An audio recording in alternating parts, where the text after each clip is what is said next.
Competition planet में स्वागत है आपका। और इस वीडियो में हम लोग पढ़ने वाले हैं सिंपल इंटरेस्ट या साधारण ब्याज का पार्ट 4, जिसमें हम बात करेंगे क्वेश्चन रिलेटेड होते हैं रेट बेस्ड से, या क्वेश्चन में जब दर चेंज हो जाती है तो उन क्वेश्चन को कैसे करेंगे इस वीडियो में हम लोग यही देखेंगे। और अगर आप बेसिक देखना चाहते हैं सिंपल इंटरेस्ट का तो इसके पहली वाली वीडियो आप देख सकते हैं। तो इसमें कोई अलग से टाइप नहीं है, जैसा हमने पीछे वीडियोस में देखा है मेथड, उसी का यूज करके हम लोग करेंगे सिंपल बेसिक मेथड का। बस हम देखेंगे कि यूज कैसे करना है। तो क्वेश्चन कैटेगराइज हम कर लेते हैं। इससे फ़ायदा क्या होता है, आपको पता होता है कि आपको कौन सा मेथड किस क्वेश्चन में यूज करना है।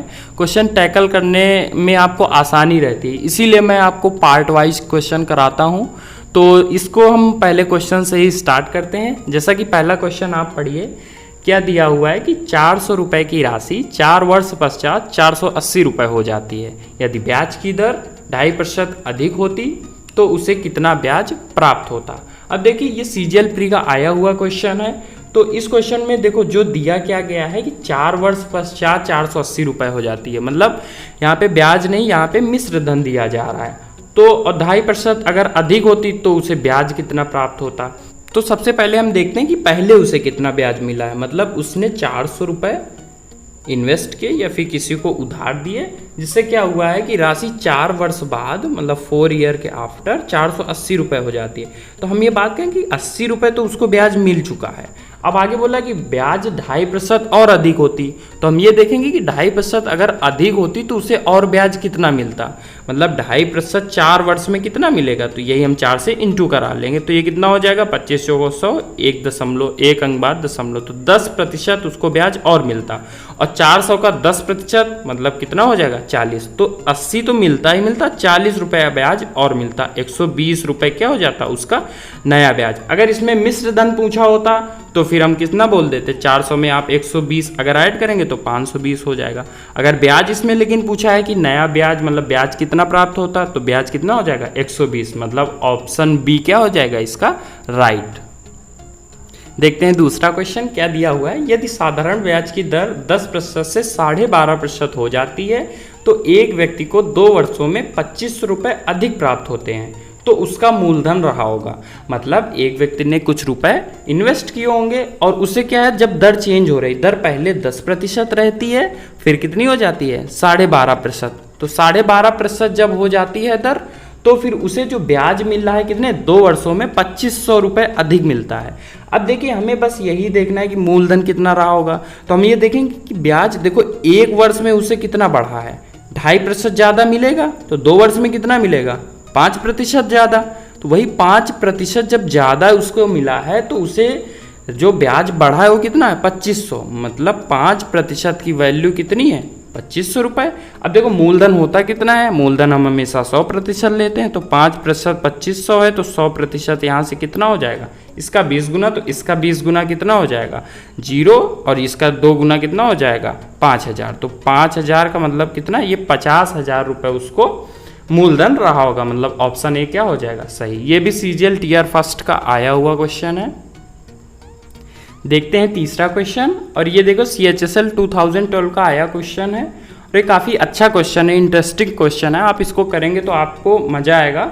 ये क्वेश्चन क्या दिया हुआ है कि एक व्यक्ति अपनी आय पर 1 रुपये पर 4 पैसे की दर से कर देता है, मतलब उसको टैक्स देना पड़ता है इतना जो उसे कमाता होगा। अब उसकी कुल आय ज्ञात कीजिए। यदि ब्याज की दर 4% से 3.75% हो जाने पर उसकी नेट आय 48 रुपये घट जाती हो। देखिए आप ये क्वेश्चन समझिए। क्वेश्चन ये कह रहा है, मैं आपको पहले समझाता हूँ कि कोई उसे आय मिलती है, टोटल आय। अब इस पर वो कोई कर देता है। अब कर की रेट क्या है, 4 पैसे 100 पैसे पर, 1 रुपये का मतलब 100 पैसे, 4/100 का मतलब कितने प्रतिशत हो जाएगा 4%। मतलब वो 4% क्या दे देता है, टैक्स दे देता है। तो यहाँ से हम बोल सकते हैं उसे जो नेट आय मिल रही है वो कितनी है 96%। 96% उसकी नेट आय हो जाएगी। फिर उसके बाद बोल रहा है कि इसमें उसने ये इन्वेस्ट कर देता होगा, तो इस पर उसको कोई ब्याज मिलता होगा। वो ब्याज कितना मिल रहा था 4%, लेकिन अब उसकी रेट कम कर दी गई, अब 3.75 ही मिलता है, जिससे उसको कितना नुकसान हुआ है 48 रुपए, मतलब उसकी ये वाली जो आय नेट आय थी वो कितनी 48 रुपए कम हो जाती है। तो हम ये देखेंगे कि यहाँ पे जो ब्याज की दर घट रही है वो कितनी है 0.25, और 0.25 की वजह से उसको 48 रुपए का नुकसान होता है। तो यहाँ से 0.25 अगर 48 है तो एक की वैल्यू कितनी हो जाएगी, तो 48/0.25, पॉइंट हटाएंगे यहाँ 2 जीरो बढ़ जाएंगे। अब यहाँ से हम डायरेक्टली 100 की वैल्यू निकाल लेंगे, तो 100 में 2 जीरो यहाँ हटाएंगे, 2 जीरो यहाँ पे लगाएंगे, तो ये कितने 25 से आप इसको कैंसिल कर दीजिए, डायरेक्टली 48 में एक बार जाएगा। अब यहाँ से कितना बचेगा 23, तो 23 आगे कितना बन जाएगा 230, और 223 में कितने बार 9 बार जाता है 225, फिर 5 बचा होगा तो 2 बार, मतलब उसकी नेट आय कितनी हो जाएगी 19,200। अब 19,200 तो 96 की वैल्यू है, इसमें पूछा है कि उसकी कुल आय ज्ञात कीजिए। तो ये जो 19,200 रुपए आया है, ये आप बोल सकते हैं 96 की वैल्यू हमें ये चाहिए, ये कितना रहा होगा 100%, तो 100% की वैल्यू यहाँ से निकाल लेंगे। देखिए इसका ये 2 गुना लिखा हुआ है 200, और 200 में 2 जीरो और बढ़ाएंगे तो यहाँ से 20,000 क्या हो जाएगा आंसर, मतलब 20,000 उसकी कुल आय रही होगी। ऑप्शन बी क्या हो जाएगा इसका राइट ऑप्शन। देखते हैं 4th नंबर क्वेश्चन, ये भी प्रीवियस ईयर क्वेश्चन है, SSC DO 2014 में आया था। देखिए यहाँ पे क्या है 2100 रुपए की राशि 2 वर्ष बाद साधारण ब्याज पर 2352 रुपए हो जाती है। यदि ब्याज की दर 1.5% घटा दी जाए तो नया ब्याज मिला होगा। देखिए पहला क्वेश्चन है, जैसे अभी आपने पहला क्वेश्चन किया था सेम आप वीडियो पॉज करके पहले इसको सॉल्व भी कर सकते हैं। तो यहाँ पे देखिए 2 वर्ष पश्चात इतनी हो जाती है, 2100 रुपए राशि थी और 2 वर्ष बाद इस पर कोई ब्याज लगा होगा जिससे ब्याज ऐड होके मिश्र धन 2352 रुपए हो जाता है। तो यहाँ पे देखो नया ब्याज पूछा है, मतलब हमें पुराना ब्याज पता होना चाहिए, तो यहाँ से हम बोल सकते हैं कि 252 रुपए उसे ब्याज मिल रहा है। देखिए यदि ब्याज की दर 1.5% घटा दी जाए, अब 1.5% घटा दी जाएगी मतलब 1 वर्ष में उसे 1.5% ब्याज कम मिलेगा। 1.5% दर घटाने का मतलब 1 वर्ष में 1.5% ब्याज कम मिलेगा। लेकिन यहाँ बात तो 2 वर्ष की चल रही, तो हम 2 वर्ष के लिए देखेंगे, तो 2 वर्ष में हम बोल सकते हैं कि उसे 3% की लॉस होगा, 3% ब्याज घट जाएगा।